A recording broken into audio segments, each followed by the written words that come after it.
Hello friends, welcome to English speaking club. അപ്പോൾ day 13മായി ബന്ധപ്പെട്ട് നമ്മൾ വിൽ ഹാവ് എന്നുള്ള യൂസേജ് മനസ്സിലാക്കി. അതിൽ തന്നെ പോസിറ്റീവും നെഗറ്റീവും ക്വസ്റ്റ്യൻസുമായിട്ടുള്ള പല സെന്റൻസുകൾ നമ്മൾ പഠിച്ചതുമാണ്.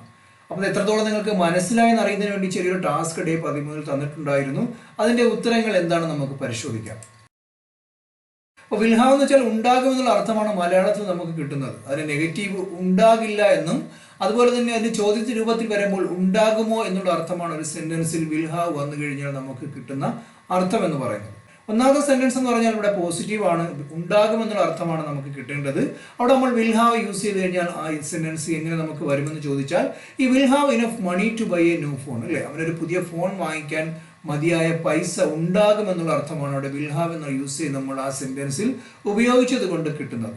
ഈ രണ്ടാമത്തെ സെന്റൻസ് നോക്കിക്കഴിഞ്ഞാൽ അവിടെ ചോദ്യമാണ് നമുക്ക് മനസ്സിലാക്കാം. അവിടെ ചോദ്യചിഹ്നം കാണാം. അതുകൊണ്ട് തന്നെ അത് ഉണ്ടാകുമോ എന്നുള്ള അർത്ഥമാണ് നമ്മൾ വിൽ ഹാവ് അവിടെ യൂസ് ചെയ്താൽ നമുക്ക് കിട്ടുന്നത്. അപ്പോൾ ഇവിടെ ചോദ്യം ചോദിക്കുമ്പോൾ നമുക്ക് സ്ട്രക്ചർ അറിയാം. വില്ല് കഴിഞ്ഞ് സബ്ജക്റ്റ് കഴിഞ്ഞാണ് നമ്മൾ ഹാവ് എഴുതേണ്ടത്. അപ്പോൾ നമ്മൾ ആ സെന്റൻസ് എങ്ങനെ പറയും? Will she have a day off next week, അല്ലേ? അടുത്ത ആഴ്ച അവൾക്കൊരു അവധി ഉണ്ടാകുമോ എന്നുള്ളതാണ് അവിടെ നമ്മൾ വിൽ ഹാവ് എന്നുള്ള യൂസേജ് ചോദ്യ രൂപത്തിൽ ഉപയോഗിച്ചപ്പോൾ കിട്ടിയത്. ഇനി മൂന്നാമത്തെ സെന്റൻസ് നോക്കാം. She dash a big surprise on her birthday. ഇതൊരു നെഗറ്റീവ് സെന്റൻസ് ആണ്. ഉണ്ടാകില്ല എന്നുള്ള അർത്ഥമാണ് നമുക്ക് കിട്ടേണ്ടത്. അവിടെ നമ്മൾ ഉണ്ടാകില്ല എന്ന് പറയണമെങ്കിൽ നമുക്കറിയാം വിൽ നോട്ട് ഹാവ് എന്നുള്ള യൂസേജ് ആണ് നമ്മൾ ഉപയോഗിക്കേണ്ടത്. വിൽ ഹാവിന്റെ ഇടയ്ക്ക് നമ്മളൊരു നോട്ട് ചേർക്കുക എന്നുള്ളതാണ്, വേറെ ഒരു മാറ്റവും അവിടെ ഉണ്ടാകില്ല. നമ്മൾ എങ്ങനെ പറയും? She will not have a big surprise on her birthday, അല്ലേ? അവളുടെ ബർത്ത്ഡേക്ക് പ്രത്യേകിച്ച് ഒരു സർപ്രൈസ് ഒന്നും ഉണ്ടാകില്ല എന്നുള്ള അർത്ഥമാണ് അവിടെ വിൽ നോട്ട് ഹാവ് എന്നുള്ള യൂസേജ് നമ്മൾ ആ സെന്റൻസിൽ ഉപയോഗിച്ചത് കൊണ്ട് നമുക്ക് കിട്ടുന്നത്. ഇനി നാലാമത്തെ സെന്റൻസ് നോക്കുകയാണെങ്കിൽ അതൊരു ചോദ്യമാണ്. നമുക്കറിയാം ഇവിടെ ചോദ്യചിഹ്നം കാണാം. അതുപോലെ തന്നെ അതിന്റെ സ്ട്രക്ചർ എന്ന് പറഞ്ഞാൽ will plus subject plus have എന്നുള്ളതാണ്. അപ്പൊ നമ്മൾ എങ്ങനെ പറയും? Will they have A meeting in the morning, അല്ലേ? രാവിലെ അവർക്കൊരു മീറ്റിംഗ് ഉണ്ടാകുമോ എന്നുള്ള അർത്ഥമാണ് അവിടെ വിൽ ഹാവ് എന്നുള്ള യൂസേജ് കൊണ്ട് നമ്മൾ ചോദ്യ രൂപത്തിൽ ചോദിക്കുന്നത്. ഇവിടെ അഞ്ചാമത്തെ സെന്റൻസ് നോക്കിക്കഴിഞ്ഞാൽ we dash any problem with the new system എന്നുള്ളതാണ്, അല്ലേ? ഇവിടെ നമുക്ക് പുതിയ സിസ്റ്റവുമായി ബന്ധപ്പെട്ട് ഞങ്ങൾക്ക് പ്രശ്നങ്ങളൊന്നും ഉണ്ടാകില്ല എന്നുള്ള അർത്ഥം കിട്ടണമെങ്കിൽ ഇവിടെ നെഗറ്റീവ് സെന്റൻസ് ആയിട്ട് നമ്മൾ എങ്ങനെ എഴുതാൻ പറ്റും? We will not have any problems with the new system. പുതിയ സിസ്റ്റവുമായി ബന്ധപ്പെട്ട് ഞങ്ങൾക്ക് പ്രശ്നങ്ങളൊന്നും ഉണ്ടാകില്ല എന്നുള്ള അർത്ഥമാണ് അവിടെ വിൽ നോട്ട് ഹാവ് എന്നുള്ള യൂസേജ് ആ സെന്റൻസിൽ ഉപയോഗിച്ചത് കൊണ്ട് നമുക്ക് കിട്ടുന്ന അർത്ഥം. ഇവിടെ നമുക്ക് ആറാമത്തെ സെന്റൻസ് ഒക്കെ ആണെങ്കിൽ ഇതൊരു ചോദ്യമാണെന്ന് നമുക്ക് മനസ്സിലാക്കാം. അത് ചോദ്യമാണെങ്കിൽ അതിന്റെ structure will plus subject plus have എന്നുള്ളതാണ്. ഇവിടെ will plus he plus have എന്നുള്ളതാണ് നമ്മൾ ആ സ്ട്രക്ചറിൽ പറയുകയാണെങ്കിൽ will he have a chance to explain himself, അല്ലേ? അവന് സ്വയം എക്സ്പ്ലെയിൻ ചെയ്യാനുള്ള ഒരു അവസരം ഉണ്ടാകുമോ എന്നുള്ളതാണ് അവിടെ നമ്മൾ വിൽ ഹാവ് എന്നുള്ള യൂസേജ് ചോദ്യ രൂപത്തിൽ ഉപയോഗിച്ചപ്പോൾ നമുക്ക് കിട്ടുന്ന അർത്ഥം എന്ന് പറയുന്നത്. നമുക്ക് ഏഴാമത്തെ ചോദ്യം നോക്കാം. That students dash A text next Monday, അല്ലേ? ഇവിടെ നെഗറ്റീവ് സെന്റൻസ് ആണെന്ന് കൊടുത്തിട്ടുണ്ട്. വിദ്യാർത്ഥികൾക്ക് അടുത്ത തിങ്കളാഴ്ച ടെസ്റ്റ് ഉണ്ടാകില്ല എന്നുള്ളതാണ്. അപ്പൊ നമ്മൾ എങ്ങനെ പറയും? The students will not have a test next Monday എന്നുള്ളതാണ്. അപ്പോൾ എല്ലാ കൂട്ടുകാർക്കും ഈ ടാസ്ക് ശരിയായി എന്ന് കരുതുന്നു. എന്തെങ്കിലും സംശയം ഉണ്ടെങ്കിൽ ഡേ 13 ഒന്നുകൂടെ കണ്ട് നിങ്ങൾ കാര്യങ്ങൾ നന്നായി മനസ്സിലാക്കാൻ ശ്രമിക്കുക. നമുക്ക് ഡേ 14 മനസ്സിലാക്കാം. അപ്പോൾ ഇംഗ്ലീഷ് ഭാഷയിൽ നമ്മൾ ഒരുപാട് ഉപയോഗിക്കുന്ന വെർബുകളാണ് വുഡും ഷുഡും കുഡും മസ്റ്റും മൈറ്റും അതുപോലെ തന്നെ ഔട്ട് എന്നുള്ളത്. ഇതെല്ലാം നിങ്ങൾ കേട്ടിട്ടുള്ളതാണ്. പല കൂട്ടുകാർക്കും ഇതിനെപ്പറ്റി നല്ല ധാരണ ഉണ്ടാകും, ചില കൂട്ടുകാർക്ക് ധാരണ ഉണ്ടാകില്ല. നമ്മൾ ഇംഗ്ലീഷിൽ ഷുഡ് എന്ന് പറയുന്ന ഓക്സിലറി ഉപയോഗിക്കുമ്പോൾ നമുക്കവിടെ ഒബ്ലിഗേഷൻ, ഒരു ബാധ്യത, ഒരു കടമ എന്നൊക്കെയുള്ള അർത്ഥത്തിൽ നമുക്ക് പല സാഹചര്യങ്ങളിൽ ഷുഡ് ഉപയോഗിക്കാൻ സാധിക്കും. അപ്പോൾ ഷുഡ് വന്നു കഴിഞ്ഞാൽ മനസ്സിലാക്കേണ്ടത് അവിടെ നമ്മൾ വെർബ് ഉപയോഗിക്കുകയാണെങ്കിൽ അവിടെ V1 ആണ് നമ്മൾ യൂസ് ചെയ്യേണ്ടത്. ഈ പറയുന്ന എല്ലാ ഓക്സിലറി വെർബ് കഴിഞ്ഞ് നമ്മൾ വെർബിന്റെ V1 ഫോമാണ് യൂസ് ചെയ്യേണ്ടത്. V2ഉം V3 ഒക്കെ ഉപയോഗിച്ച് കഴിഞ്ഞാൽ അത് തെറ്റാണെന്ന് പ്രത്യേകം മനസ്സിലാക്കുക. അപ്പോൾ ഷുഡ് നമ്മൾ ഉപയോഗിച്ചുകൊണ്ട് ഒരു സെന്റൻസ് നോക്കുകയാണെങ്കിൽ you should eat healthy food, അല്ലേ? അവിടെ ഞാൻ പറഞ്ഞു ഷുഡ് എന്ന ഓക്സിലറി കഴിഞ്ഞ് നമ്മൾ അവിടെ വെർബിന്റെ V1 ഈറ്റ് ആണ് ഉപയോഗിച്ചത്. നിങ്ങൾ ആരോഗ്യകരമായിട്ടുള്ള ആഹാരം കഴിക്കണം എന്നുള്ളതാണ്. അപ്പോൾ നമ്മൾ വെർബ് പറയുകയാണെങ്കിൽ കം, ജമ്പ്, റൺ, വാക്ക്, ഈറ്റ്, സ്ലീപ്പ് എന്നൊക്കെ പറഞ്ഞു കഴിഞ്ഞാൽ അതിൻ്റെ നമ്മൾ മലയാളത്തിൽ അർത്ഥമെടുക്കേണ്ടത് ഓടുക, ഉറങ്ങുക, വായിക്കുക, എഴുതുക, പഠിക്കുക എന്നുള്ളതാണ്. അല്ലാതെ വായിക്കുന്നു അല്ലെങ്കിൽ വായിച്ചു, വായിക്കും എന്നൊക്കെ പറഞ്ഞു കഴിഞ്ഞാൽ അത് ടെൻസായി മാറും. ഓരോ ടെൻസിൽ നമ്മൾ ഉപയോഗിക്കുന്ന യൂസേജിന്റെ മലയാള രൂപമാണ്. പ്രത്യേകം ശ്രദ്ധിക്കേണ്ടത് കം എന്ന് പറഞ്ഞാൽ വരുന്നു എന്നോ അല്ലെങ്കിൽ വന്നു എന്നല്ല, വരിക എന്നുള്ളതാണ് അർത്ഥം. ഇതിനെ നമ്മൾ അങ്ങോട്ടും ഇങ്ങോട്ടും ചേഞ്ച് ചെയ്യുന്നതാണ് ടെൻസ് എന്ന് പറയുന്നത്. ഇപ്പൊ ലവ് എന്ന് പറഞ്ഞാൽ സ്നേഹിക്കുക എന്നുള്ളതാണ്. അവിടെ സ്നേഹിക്കുന്നു, സ്നേഹിച്ചു എന്നൊക്കെ പറഞ്ഞാൽ ടെൻസ് ആണ്. സ്നേഹിക്കുന്നു എന്ന് പറഞ്ഞാൽ പ്രസന്റും, സ്നേഹിച്ചു എന്ന് പറഞ്ഞാൽ പാസ്റ്റും, സ്നേഹിക്കുമെന്ന് പറഞ്ഞാൽ ഫ്യൂച്ചറുമാണ്. അപ്പോൾ ഇത്തരത്തിലാണ് നമ്മൾ വെർബ് മനസ്സിലാക്കേണ്ടത്, വെർബിന്റെ മലയാള രൂപങ്ങൾ മനസ്സിലാക്കി വെക്കേണ്ടത്.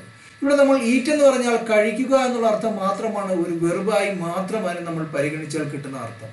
അതിന്റെ ഫ്രണ്ടിലായി നമ്മൾ ഷുഡോ, വുഡോ, കുഡോ, മസ്റ്റോ, മൈറ്റോ, ഔട്ടോ ഏതെങ്കിലും ഒരു ഓക്സിലറി പ്ലേസ് ചെയ്യുകയാണെങ്കിൽ നമുക്ക് കിട്ടുന്ന അർത്ഥം കഴിക്കണം എന്നായി മാറും. അപ്പൊ you should eat healthy food, നിങ്ങൾ എന്താണ്, നിങ്ങൾ ആരോഗ്യപരമായിട്ടുള്ള ആഹാരങ്ങൾ കഴിക്കണം എന്നുള്ളതാണ് ആ സെന്റൻസ് കൊണ്ട് അവിടെ നമ്മൾ ഈറ്റിന് ഫ്രണ്ടിൽ ഷുഡ് എന്ന ഓക്സിലറി ഉപയോഗിച്ചപ്പോൾ നമുക്ക് കിട്ടുന്ന അർത്ഥം.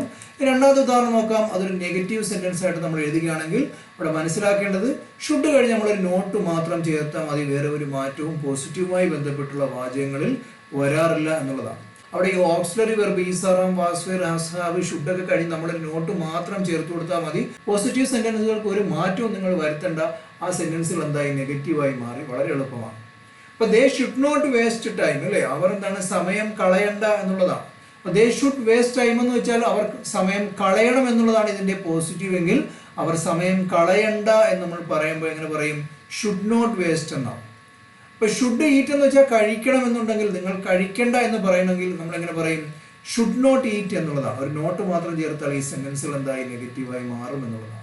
ഇനി ഈ പറഞ്ഞ കാര്യങ്ങൾ തന്നെ നമ്മൾ കഴിക്കണോ, പോകണോ, വരണോ, എഴുതണോ എന്നുള്ളത് ചോദ്യ രൂപത്തിൽ നമുക്ക് ചോദിക്കാൻ പറ്റും. ഇപ്പൊ ഷുഡ് ഈറ്റ് എന്ന് വെച്ചാൽ കഴിക്കണം എന്നുള്ളതാണ്, അല്ലേ. കഴിക്കണ്ട എന്ന് പറയുമ്പോൾ ഷുഡ് നോട്ട് ഈറ്റ് എന്നുള്ളതാണ്. കഴിക്കണോ എന്ന് ചോദിക്കാൻ നമുക്കറിയാം, അവിടെ ഷുഡിൽ നമ്മൾ സ്റ്റാർട്ട് ചെയ്ത് സബ്ജക്റ്റ് പറഞ്ഞ് പിന്നെ നമ്മൾ വെർബ് പറയുക എന്നുള്ളതാണ് ഇംഗ്ലീഷിലെ ചോദ്യങ്ങളുടെ ഒരു സ്ട്രക്ചർ എന്ന് പറഞ്ഞാൽ. എപ്പോഴും നമ്മൾ ഓക്സിലറി വെർബ് സ്റ്റാർട്ട് ചെയ്യുക, സബ്ജക്റ്റ് പറയുക, പിന്നെ വെർബ് പറഞ്ഞു കഴിഞ്ഞാൽ ഇംഗ്ലീഷിൽ എന്താണ്, ചോദ്യരൂപമായി. ഓക്സിലറി വെർബ് കഴിഞ്ഞാൽ നോട്ട് ചേർത്താൽ എന്താണ്, ആ സെന്റൻസ് നെഗറ്റീവായി മാറും. ഇത്തരത്തിലാണ് നമ്മൾ മനസ്സിലാക്കി വെക്കേണ്ടത്. ഇവിടെ നമുക്കറിയാം should we help them with their work, അല്ലേ.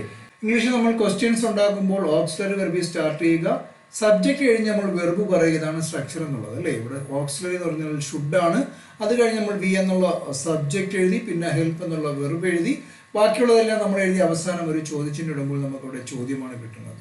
ഞങ്ങൾ അവരെ അവരുടെ ജോലി ചെയ്യാൻ സഹായിക്കണോ എന്നുള്ളതാണ് ഇതിന്റെ മലയാള അർത്ഥം എന്ന് പറയുന്നത്.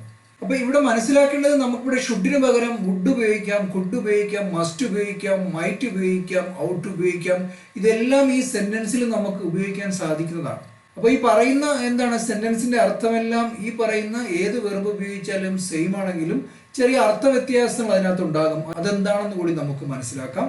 ഇവിടെ നിങ്ങൾ കാണുന്നത് വുഡും, ഷുഡും, കുഡും, മസ്റ്റും, മൈറ്റും, ഔട്ട് കഴിഞ്ഞ് നമ്മൾ വെർബിന്റെ V1 ആണ് യൂസ് ചെയ്യേണ്ടത് എന്നുള്ളതാണ്. ഇവിടെ സെന്റൻസ് നോക്കുകയാണെങ്കിൽ യു ഷുഡ് മാരി ഹർ, ഈ പറയുന്ന 6 യൂസേജുകളും വെച്ചുകൊണ്ട് അച്ഛൻ മോന്റെ അടുത്ത് പറയുന്ന ഒരു സെന്റൻസ് ആണ് നമുക്ക് ഉദാഹരണമായി നോക്കേണ്ടത്.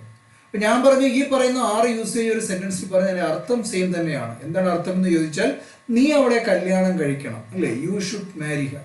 അവിടെ അച്ഛൻ ഉദ്ദേശിച്ചത് അവന്റെ കടമയെ കാണിക്കാനാണ്. ആ പെൺകുട്ടിയെ കല്യാണം കഴിക്കുക എന്നുള്ളത് അവന്റെ കടമ ആയതുകൊണ്ടാണ് അവിടെ ഷുഡ് എന്നുള്ള എന്താണ് വെർബ് ഉപയോഗിച്ചുകൊണ്ട് അച്ഛൻ ആ സെന്റൻസ് പറഞ്ഞത്. രണ്ടാമത്തെ സെന്റൻസിൽ അച്ഛൻ പറയുന്നത് യു മൈറ്റ് മാരി ഹർ എന്നുള്ളതാണ്. ഇതിന്റെ അർത്ഥവും ഈ സെന്റൻസിന്റെ അർത്ഥവും നീ അവളെ കല്യാണം കഴിക്കണം തന്നെയാണ്, ഒരു മാറ്റവുമില്ല. അവിടെ എന്താണ് വ്യത്യാസം എന്ന് വെച്ചാൽ അവിടെ ആ അച്ഛൻ മാരിക്ക് ഫ്രണ്ടിൽ ഷുഡിന് പകരം മൈറ്റ് ഉപയോഗിച്ചു. അപ്പോൾ നമുക്ക് ഒരു സംശയമാണ് ആ സെന്റൻസിൽ കിട്ടുന്നത്. ചിലപ്പോൾ ആ പയ്യന് വേറെ എന്തെങ്കിലും എന്താണ് അഫെയർ ഉണ്ടായിരിക്കാം, അല്ലെങ്കിൽ എന്താണ് ആ പയ്യൻ പറഞ്ഞാൽ കേൾക്കുന്ന കൂട്ടത്തിലുള്ളതല്ല. ഇത്തരത്തിൽ നമുക്ക് സംശയിച്ചുകൊണ്ട് ഒരു കാര്യം അവതരിപ്പിക്കുമ്പോൾ അവിടെ നമ്മൾ മൈറ്റ് എന്നുള്ള എന്താണ് വെർബാണ് യൂസ് ചെയ്യുന്നത്. അപ്പൊ ഇത്തരത്തിൽ യു മൈറ്റ് മാരി ഹർ എന്ന് പറഞ്ഞാൽ നീ അവളെ കല്യാണം കഴിക്കണമെന്ന് തന്നെയാണ് അർത്ഥം. പക്ഷേ അവിടെ ഒരു സംശയത്തിന്റെ കാര്യം എന്താണ് ആ സെന്റൻസിൽ ഉണ്ട് എന്നുള്ളത് നിങ്ങൾ മനസ്സിലാക്കണം. ഇനി അടുത്ത സെന്റൻസ് നോക്കാം, യു കുഡ് മാരി ഹർ, അല്ലേ. ആ സെന്റൻസിന്റെ അർത്ഥവും എന്താണ്, നീ അവളെ കല്യാണം കഴിക്കണം എന്ന് തന്നെയാണ്. എന്താണ് അതിലെ വ്യത്യാസം എന്ന് ചോദിച്ചാൽ അതിൽ ആ പയ്യന്റെ കഴിവിനെ കാണിക്കാൻ വേണ്ടിയാണ് അച്ഛൻ അവിടെ കുഡ് ചേർത്തത്. ഒരു എബിലിറ്റിയെ കാണിക്കാൻ വേണ്ടിയാണ് നമ്മൾ കുഡ് സെന്റൻസുകൾ യൂസ് ചെയ്യുന്നത്. അപ്പൊ യു കുഡ് മാരി ഹർ, നിനക്ക് അതിനുള്ള കഴിവുണ്ട്, ആരോഗ്യമുണ്ട്, സമ്പത്തുണ്ട്, നല്ല ജോലിയുണ്ട്, അത്തരത്തിൽ ആ പെൺകുട്ടിയെ കല്യാണം കഴിക്കാനുള്ള കഴിവ് നിനക്കുണ്ടെന്ന് കാണിക്കാൻ വേണ്ടിയാണ് അച്ഛൻ അവിടെ യു കുഡ് മാരി ഹർ എന്നുള്ള എന്താണ് സെന്റൻസിൽ കുഡ് എന്നുള്ള വെർബ് യൂസ് ചെയ്തത്. ഇനി അടുത്ത സെന്റൻസ് നോക്കാം, യു മസ്റ്റ് മാരി ഹർ എന്നുള്ളതാണ്. ഈ സെന്റൻസിന്റെ അർത്ഥവും നീ അവളെ കല്യാണം കഴിക്കണം എന്ന് തന്നെയാണ്. പക്ഷെ അവിടെ ഒരു നിർബന്ധമുണ്ട്. എന്താണെന്ന് ചോദിച്ചാൽ നമ്മളിവിടെ മസ്റ്റ് ആണ് യൂസ് ചെയ്തത്. അപ്പൊ അത്തരത്തിൽ എന്താണ് മസ്റ്റ് ഉപയോഗിക്കുമ്പോൾ മനസ്സിലാക്കേണ്ടത്, ഒരു സെന്റൻസിൽ ആ പറയുന്ന പ്രവൃത്തിയിൽ ഒരു നിർബന്ധത്തെ കാണിക്കാനാണ് നമ്മൾ സാധാരണ മസ്റ്റ് യൂസ് ചെയ്യുന്നത്. അപ്പൊ യു മസ്റ്റ് മാരി ഹർ, നീ നിർബന്ധമായി അവളെ കല്യാണം കഴിക്കണം. സാധാരണ നമ്മുടെ ഒരു പോലീസ് സ്റ്റേഷനിലൊക്കെ പോകുമ്പോൾ പോലീസുകാരാണ് പറയുന്നത്, പയ്യന്റെ അടുത്ത് പറയും എന്താണ്, നീ ആ പെൺകുട്ടി നിർബന്ധമായും കല്യാണം കഴിക്കണം എന്നുള്ളത് അല്ലേ. അപ്പോൾ അത്തരത്തിൽ നിങ്ങൾ മനസ്സിലാക്കേണ്ടത് മസ്റ്റ് വന്നു കഴിഞ്ഞാൽ അവിടെ ഒരു നിർബന്ധത്തെയാണ് കാണിക്കുന്നത്. ഇനി നമുക്ക് നോക്കാം യു വുഡ് മാരി ഹെർ എന്നുള്ളതാണ്. അപ്പോൾ ഒരു സാധാരണമായ ഒരു സെന്റൻസ് പറയാനാണ് നമ്മൾ സാധാരണഗതിയിൽ വുഡ് എന്നുള്ള എന്താണ് വെർബ് യൂസ് ചെയ്യുന്നത്. ഇവിടെ നിങ്ങൾ ശ്രദ്ധിക്കേണ്ടത് ഒരു സെന്റൻസിൽ കടമയോ സംശയമോ കഴിവോ നിർബന്ധമോ ഇതൊന്നും തന്നെ അല്ലാതെ നമ്മൾ നോർമൽ ആയിട്ടുള്ള ഒരു സെന്റൻസ് പറയാനാണ് നമ്മൾ ആ വെർബിന് ഫ്രണ്ടിലായി വുഡ് എന്നുള്ള എന്താണ് വെർബ് യൂസ് ചെയ്യേണ്ടത്. അപ്പോൾ ഇവിടെ പറയുന്നത് യു വുഡ് മാരി ഹെർ എന്ന് പറഞ്ഞാൽ നീ അവളെ കല്യാണം കഴിക്കണം എന്ന് തന്നെയാണ് അർത്ഥം. പക്ഷേ അവിടെ അത് നോർമൽ ആയിട്ടുള്ള ഒരു സെന്റൻസ് ആണ് എന്നുള്ളതാണ്. അപ്പൊ ഞാൻ ഈ പറഞ്ഞു വന്നത് ഏത് പ്രവൃത്തിയുടെ മുമ്പിലും നമുക്ക് ഈ പറഞ്ഞ പോലെ ഈ കൊടുത്തിരിക്കുന്ന വെർബുകളെല്ലാം നമുക്ക് യൂസ് ചെയ്യാൻ സാധിക്കുന്നതാണ്. വുഡെന്നോ ഷുഡെന്നോ കുഡെന്നോ മസ്റ്റെന്നോ മൈറ്റെന്നോ ഔട്ട് എന്നോ നമുക്ക് ഉപയോഗിക്കാം. അവിടെ ഔട്ട് ടു മാരി ഹെർ എന്ന് പറഞ്ഞു കഴിഞ്ഞാൽ ഒരു ധർമ്മം, ഒരു കടമ അല്ലെങ്കിൽ ഒരു ഉത്തരവാദിത്തം എന്നുള്ള അർത്ഥത്തിലൊക്കെ നമുക്ക് ഔട്ട് എന്നുള്ള എന്താണ് വെർബ് യൂസ് ചെയ്യാൻ പറ്റും. അത്തരത്തിൽ പറഞ്ഞു കഴിഞ്ഞാലും എന്താണ് അതിന്റെ അർത്ഥം നീ അവിടെ കല്യാണം കഴിക്കണം എന്ന് തന്നെയാണ്. പക്ഷെ അവിടെ ഒരു ധർമ്മത്തെ ഒരു ഉത്തരവാദിത്വത്തെ കാണിക്കാൻ വേണ്ടിയാണ് നമ്മൾ ആ സെന്റൻസിൽ ഔട്ട് ടു എന്നുള്ള എന്താണ് വെർബ് യൂസ് ചെയ്തത്. ഇതിനകത്ത് ഏത് നമ്മൾ വെർബ് എഴുതിയാലും അത് ശരി തന്നെയാണ് ആ സെന്റൻസിൽ. പക്ഷെ സാഹചര്യം അനുസരിച്ച് നിങ്ങൾ എന്താണ് ഈ സെന്റൻസുകളിൽ ഇത്തരത്തിൽ എന്താണ് ഷുഡും വുഡും കുഡും മസ്റ്റും മൈറ്റും ഔട്ടും യൂസ് ചെയ്യുക എന്നുള്ളതാണ് ഇതിൽ പ്രധാനം. അപ്പൊ ഇത് മനസ്സിലാകാത്ത കൂട്ടുകാരുണ്ടെങ്കിൽ ഉദാഹരണങ്ങളുടെ ചുവട് പിടിച്ചുകൊണ്ട് നമുക്ക് ഈ യൂസേജുകൾ ഒന്ന് പരിശോധിക്കാം. അപ്പൊ കുഡ് നമ്മൾ യൂസ് ചെയ്യുന്നത് പാസ്റ്റിൽ ഉപയോഗിക്കാറുണ്ട്, അതുപോലെ തന്നെ എന്താണ് ഫ്യൂച്ചറിലൊക്കെ ഉപയോഗിക്കാറുണ്ട്. ഇവിടെ ഈ സെന്റൻസ് നോക്കി കഴിഞ്ഞാൽ ഇവിടെ കുഡ് വന്നതിന് ശേഷം നമുക്കറിയാം സ്വിം എന്ന് പറഞ്ഞു കഴിഞ്ഞാൽ വെർബിന്റെ V1 ആണ് അവിടെ യൂസ് ചെയ്തിട്ടുള്ളത് അല്ലെ. പ്രത്യേകം ശ്രദ്ധിക്കണം. 5 വയസ്സുള്ള സമയത്ത് അവൾക്ക് നീന്താൻ സാധിക്കുമായിരുന്നു എന്നുള്ളതാണ് ഈ സെന്റൻസിൽ കുഡ് ഉപയോഗിച്ചത് കൊണ്ട് നമുക്ക് കിട്ടുന്ന അർത്ഥം. ഇതൊരു പാസ്റ്റ് എബിലിറ്റിയെ കാണിക്കാൻ വേണ്ടിയാണ് അല്ലെ, കഴിഞ്ഞു പോയ ഭൂതകാലത്തിലുള്ള ഒരു കഴിവിനെ കാണിക്കാൻ വേണ്ടിയാണ് ആ സെന്റൻസിൽ നമ്മൾ കുഡ് ഉപയോഗിച്ചത്. നമുക്ക് നോക്കാം മസ്റ്റ് എന്ന് പറഞ്ഞു കഴിഞ്ഞാൽ ഞാൻ പറഞ്ഞു ഒരു ഉറപ്പായിട്ടുള്ള ഒരു കാര്യം, സ്ട്രോങ് നെസസിറ്റി ആണ്.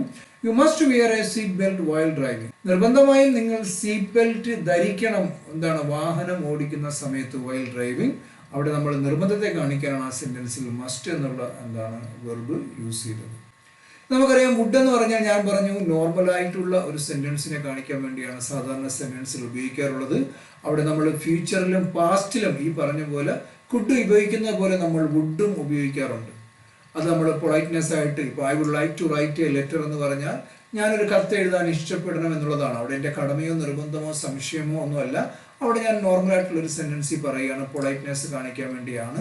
അതുപോലെ തന്നെ ഹൈപ്പോത്തറ്റിക്കലായിട്ട് നമ്മൾ എന്താണ് സെന്റൻസിൽ വുഡ് ഉപയോഗിക്കാറുണ്ട്. നമ്മൾ ഊഹാപോഹങ്ങളൊക്കെ പറയുമ്പോഴല്ലേ, അത്തരത്തിൽ നമ്മൾ ഊഹിച്ചെടുക്കുന്ന കാര്യങ്ങളൊക്കെ പറയുമ്പോഴും നമുക്കവിടെ വുഡ് എന്നുള്ള എന്താണ് വെർബ് ഉപയോഗിക്കാം.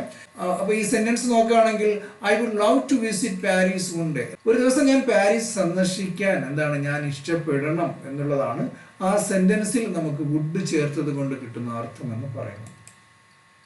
ഈ മൈറ്റ് ഞാൻ പറഞ്ഞു അതൊരു എന്താണ് ഒരു അൺസർട്ടനിറ്റി, ഒരു പോസിബിലിറ്റി, അവിടെ ഒരു സംശയമാണ് നമുക്ക് ആ സെന്റൻസിൽ മൈറ്റ് യൂസ് ചെയ്തുകൊണ്ട് കിട്ടുന്നത്. ഇറ്റ് മൈറ്റ് റെയിൻ ലേറ്റർ എന്നുള്ളതാണ് അല്ലേ. അവിടെ പ്രത്യേകം ശ്രദ്ധിക്കണം, ക്ലൈമറ്റ് പറയുമ്പോൾ നമ്മൾ ഉപയോഗിക്കുന്ന സബ്ജക്റ്റ് ആൽവേഴ്സ് ഇറ്റ് ആണ്. അതുകൊണ്ടാണ് അവിടെ എന്താണ് റെയിൻ എന്നുള്ള വെർബ് വന്നപ്പോൾ ഇറ്റ് എന്നുള്ള സബ്ജക്റ്റിൽ സ്റ്റാർട്ട് ചെയ്തത്. ഇത് പ്രത്യേകം എന്താണ് ഓർമ്മിച്ച് വെക്കുക. ഇറ്റ് മൈറ്റ് റെയിൻ ലേറ്റർ അല്ലേ. അവിടെ റെയിൻ എന്നുള്ള വെർബ് അത് V1 യൂസ് ചെയ്തു. കാരണം ഞാൻ പറഞ്ഞു ഏതെങ്കിലും ഒരു വെർബ് വുഡോ ഷുഡോ ഗുഡോ മസ്റ്റോ മൈറ്റോ വന്നു കഴിഞ്ഞാൽ അവിടെ നമ്മൾ V1 ആണ് യൂസ് ചെയ്യേണ്ടത്. ഇറ്റ് മൈറ്റ് റെയിൻ ലേറ്റർ അല്ലെ, കുറച്ച് സമയത്തിന് ശേഷം മഴ പെയ്യണം എന്നുള്ളതാണ് ആ സെന്റൻസ് കൊണ്ട് നമുക്ക് അർത്ഥമാക്കുന്നത്. അവിടെ മൈറ്റ് എന്ന് പറഞ്ഞത് കൊണ്ട് അവിടെ ഒരു സംശയമാണ്, നമുക്ക് മഴ പെയ്യുന്നു ഉറപ്പിച്ചൊന്നും പറയാൻ പറ്റില്ല. നമുക്കൊരു സംശയിച്ച് പറയുന്നത് കൊണ്ടാണ്, ഒരു പോസിബിലിറ്റി അല്ലെങ്കിൽ അൺസർട്ടാനിറ്റി ഉള്ളത് കൊണ്ടാണ് അവിടെ നമ്മൾ മൈറ്റ് എന്നുള്ള വെർബ് ആ സെന്റൻസ് നമ്മൾ യൂസ് ചെയ്തത്. നമുക്കറിയാം ഔട്ട് ടു എന്നുള്ളത് ഒരു മോറൽ ഡ്യൂട്ടി അല്ലേ, നമ്മളൊരു എന്താണ് ഒരു ധർമ്മം അല്ലെങ്കിൽ എന്താണ് ഉപദേശം, അത്തരത്തിലൊക്കെ നമ്മൾ ഒരു സെന്റൻസിൽ ഉപയോഗിക്കുന്ന വെർബാണ് ഔട്ട് ടു എന്ന് പറഞ്ഞാൽ. ഈ ought to respect your elders അല്ലേ, നിങ്ങൾ മുതിർന്നവരെ എന്താണ് ബഹുമാനിക്കണം എന്നുള്ള അർത്ഥമാണ്. അപ്പൊ റെസ്പെക്ട് എന്ന് വെച്ചാൽ ബഹുമാനിക്കുക. അതിന് ഫ്രണ്ടിൽ നമ്മൾ പറഞ്ഞു ഏതെങ്കിലും ഒരു എന്താണ് വെർബ് വുഡോ ഷുഡോ ഗുഡോ വന്നു കഴിഞ്ഞാൽ അതിന്റെ അർത്ഥം ബഹുമാനിക്കണം എന്നായി മാറും. അതുകൊണ്ട് തന്നെ you ought to respect your elders, നിങ്ങൾ മുതിർന്നവരെ ബഹുമാനിക്കണം എന്നുള്ളതാണ്. ഇത് നമുക്കൊരു ധർമ്മമായോ ഒരു ഉപദേശമായോ ഒക്കെ സ്വീകരിക്കാം. അതുകൊണ്ടാണ് ടു എന്നുള്ള വെർബ് യൂസ് ചെയ്തത്. ഇനി നമ്മൾ ഈ പാഠം 14 പഠിച്ച കാര്യങ്ങൾ എത്രത്തോളം നിങ്ങൾക്ക് മനസ്സിലായി എന്ന് അറിയുന്നതിന് വേണ്ടിയുള്ള ഒരു ചെറിയ ടാസ്ക് ആണ്. ഇവിടെ 4 ചോദ്യങ്ങൾ കാണാം. അതിൽ പോസിറ്റീവ് ഉണ്ടാകും, നെഗറ്റീവ് ഉണ്ടാകും, അതുപോലെ ക്വസ്റ്റ്യൻസ് ഉണ്ടാകും. ഇതിൽ ഏത് എന്താണ് വെർബ് ആണെങ്കിലും നിങ്ങൾക്ക് യൂസ് ചെയ്തുകൊണ്ട് ഈ പറയുന്ന ടാസ്കുകൾ ഫില്ല് ചെയ്യാൻ സാധിക്കുന്നതാണ്. അവിടെ ശ്രദ്ധിക്കേണ്ടത് നെഗറ്റീവ് സെന്റൻസിൽ നമ്മൾ നോട്ട് ചേർക്കുകയും അതുപോലെ ക്വസ്റ്റ്യൻസ് ചോദ്യങ്ങളാണെങ്കിൽ അവിടെ ഓക്സിലറി വെർബ് സ്റ്റാർട്ട് ചെയ്ത് സബ്ജക്റ്റ് എഴുതുകയും വേണം എന്നുള്ള കണ്ടീഷനാണ്. അത് പ്രത്യേകം ഓർമ്മിച്ച് വെക്കുക. അപ്പോൾ ഈ പാഠത്തിൽ ഞാൻ ഷെയർ ചെയ്ത കാര്യങ്ങൾ എല്ലാ കൂട്ടുകാർക്കും നല്ലതുപോലെ മനസ്സിലായെന്ന് കരുതുന്നു. അപ്പോൾ മനസ്സിലായിട്ടുണ്ടെങ്കിൽ തീർച്ചയായും നിങ്ങൾ ലൈക്ക് ചെയ്യുക. ഉപകാരപ്രദമാണെന്ന് തോന്നുന്നെങ്കിൽ നിങ്ങളുടെ കൂട്ടുകാർക്ക് തീർച്ചയായും ഷെയർ ചെയ്ത് കൊടുക്കുക.